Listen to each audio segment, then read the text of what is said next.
Integrate these different systems. One methyl B12 has 135 things, the hyperbaric has 126 possibilities. And so I tell you, go home. And anytime you see something that you want that you never saw before, you put a peg in the center of the pegboard. Anytime you see something that happens with a greater frequency that you want to see that that never happened that frequent before, you put a peg in the pegboard. Anytime you see something that happens with a greater intensity, stronger, that you want to see that you didn't see before, you put a peg in the pegboard. Anytime you see something go away that you don't want, you put a peg in the pegboard. Anytime you see something with a lesser frequency that you don't want, you put a peg in the pegboard. And anytime you see something with a lesser intensity, not as strong, that you don't want to see, you put a peg in the pegboard. And at the end of 6 weeks for methyl B12, and at the end of 7 weeks for the way I do hyperbaric, you're either going to have pegs in your pegboard or you're not. And almost all, have pegs in the pegboard. Not only that, the parents have to go through and group it because of these 126 or 135 things. Things go together. There might be 7 or 11 language things. There might be several that the parents would put under abstract thinking. So they make their own groupings. So let's say, to one family, cognition, to one family, eye contact is socialization. To another set of parents, eye contact is he's getting smarter, she's getting smarter. I let them put their own groupings together, but once they make a grouping, so where they're not writing 126 stories, now they put this grouping together. It might be a grouping on language, it might be a grouping on socialization, it might be a grouping on, cognition. They put these things together, and they have to tell me the story, just like I said, the pegboard. What wasn't there that came? What was there that went away? What became more frequent or more intense? What became less frequent?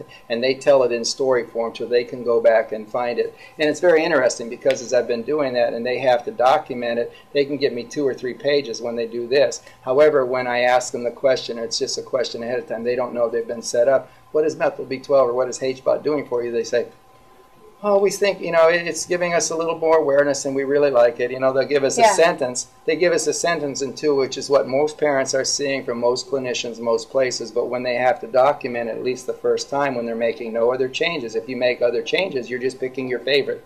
So if you do methyl B12 with diet, with supplements, with chelation, with you name it, autoimmune things or whatever, you do it. It's whatever you pick that's your favorite.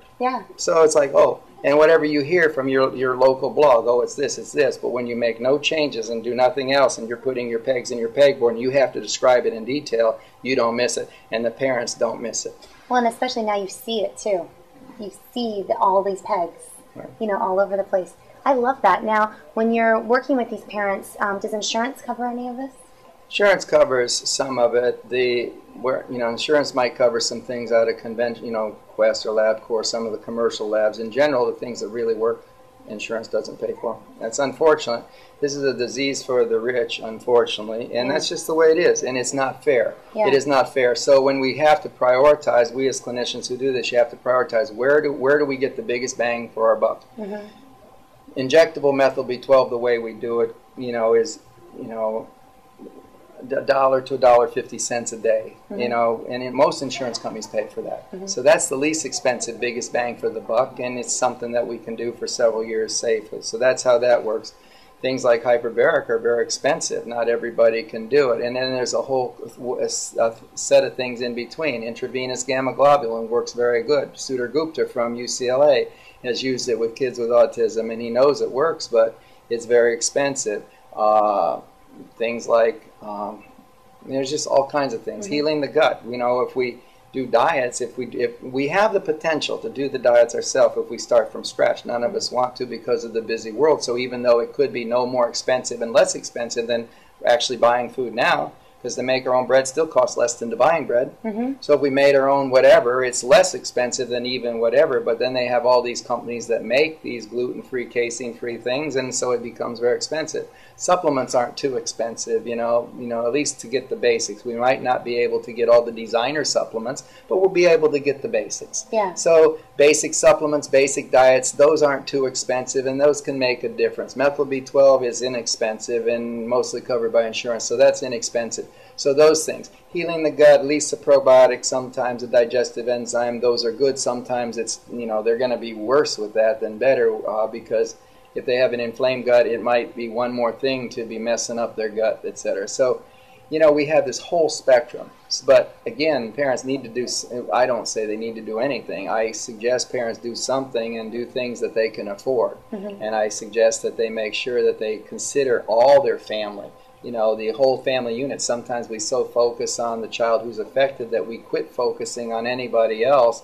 And if it doesn't cause problems now, it causes psychological and emotional problems later on. Husbands and wives, end up going apart. Mama's goal is to nest and be able to take care of it. Dad has to go out and get 2 and 3 jobs to take care of this very expensive thing. Mom's not here for him. Mom's here. He comes home. They just drift apart. Moms and dads need to have romance. Moms and dads need to make it a priority, not a maybe. They need to make it a priority. How to sit there and keep the romance in their marriages and go through, not to so focus on Billy that they don't have time for Susie and Johnny and everybody else.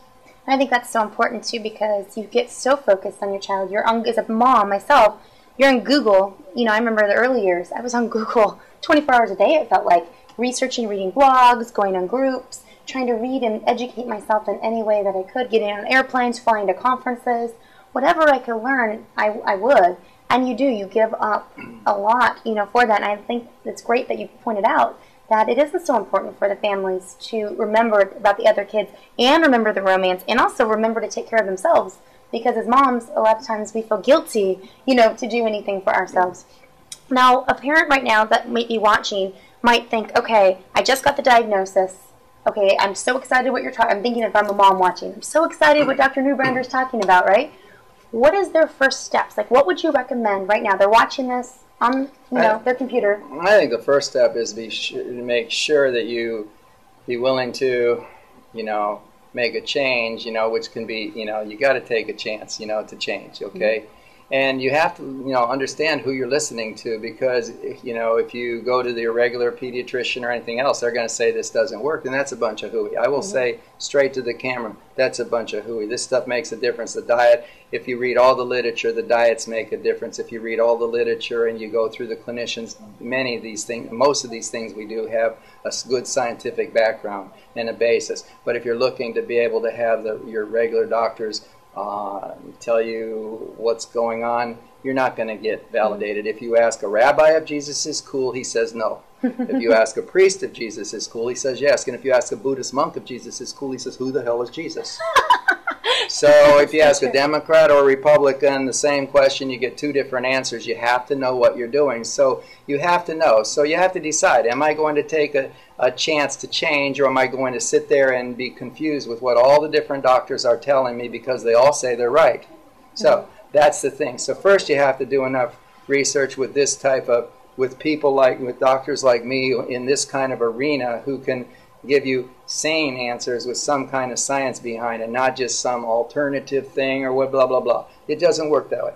Do your research and then find somebody who's good, because there's a bunch of people who will take advantage of a person out there. There's very few that are good, very few that know what this is all about, very, very few, which is sad, because I can go to a conference and I can take a 1-day or 2-day conference and put up a shingle that I know about how to do biomedical medicine for autism. What I've done since 1997, I've spent about 80 hours a week, since then, doing what I do, which is more time than I've spent in medical school residency and a post-residency in the big long ones. And, compare doing something like that and the other leaders who do like me.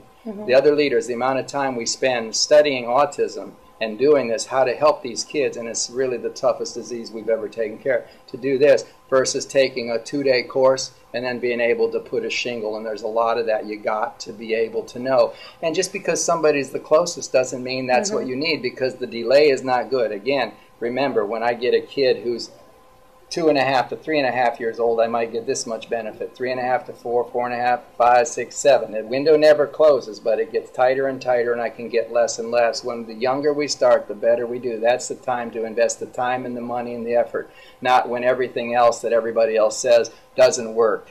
That's it. Now, you're based out of what state? State of confusion. No, I'm based out of New Jersey. Oh, you're based out of New Jersey. So now if a family wants to, do they come see? How long do they usually have to stay if they're in New Jersey to see you? Most people, I need to see them once. I need to see how stable their child is, just to everything. Most of these kids have no physical problems. It's not a psychological problem. It's definitely not a psychological problem, but they're healthy physically, so we don't see much there. About 5% will see something there. Other than that, we might see little traces of things on a lot of them, but I'm talking really, we see they're stable. You know, we can do that, do whatever tests in a day or two, and, you know, they send them home.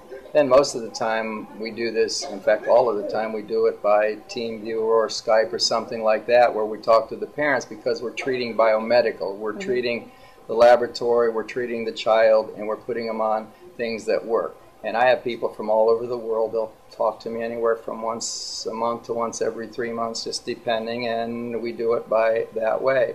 They might come back in a year. We might have a doctor there, be able to update a physical exam, you know, to where I can accept it and continue to go on that doctor's referral. But they don't need to keep coming to us. So from all over the world, they're able to see us. Wow. Now, how do they get in touch with you? What's your website and your information? My website is www.dr for doctor, and then Neubrander with you, NEUBRANDER.com. Okay. And that's it. And they can it'll tell you everything. We have a bunch of videos, recovered kids videos, and we have 120 some, I don't know, we have hours and hours of videos of all different kinds of things that they can watch and look at to be able to show that, yes, there is hope for their children. Every child, with very rare exception, can be moved towards recovery. And a greater percentage than's ever been said could get to recovery, and a percentage going to recovery, even with those of us who do this, is getting higher and higher. That's the thing, because when it was first, you know, they were said nobody could get toward recovery. That's standard. Now even they say some can recover. We already knew they could recover, but as we go through putting more and more of the new stuff together, trying to figure out how the things that we know from this group and this group and this group go together, instead of being isolated, now putting it together, we are even getting more and more to recovery than we've ever had. And that, to me as a parent, that's what you want. You want your child just to have a chance at life. You know, you want your child to be able to go to college or be able to get married. I mean, my biggest dream is to dance at my son's wedding one day, you know. So, well, thank you so much for giving everyone hope. You know, I love listening to your talks, and I learn so much each and every time I hear you talk. Another thing pops out. I'm like, oh, wow, that's so good, or oh, I didn't think of it in those terms. So, thank you. So thank you for everything you've done. It's been a pleasure being here. Thank you. And to all of you guys, if you guys want to stay connected with us, you can go to Facebook at Kristen Selby Gonzalez or Twitter at K Selby Gonzalez. If you have an idea for a show, or you'd like to know more about a show, you can email us at ksg@autismapproved.com. I'd like to thank Enzymedica for sponsoring the show, and I'd like to thank all of you for allowing us to come into your homes this week and bringing you a little bit of hope. Thanks again to everyone. Bye.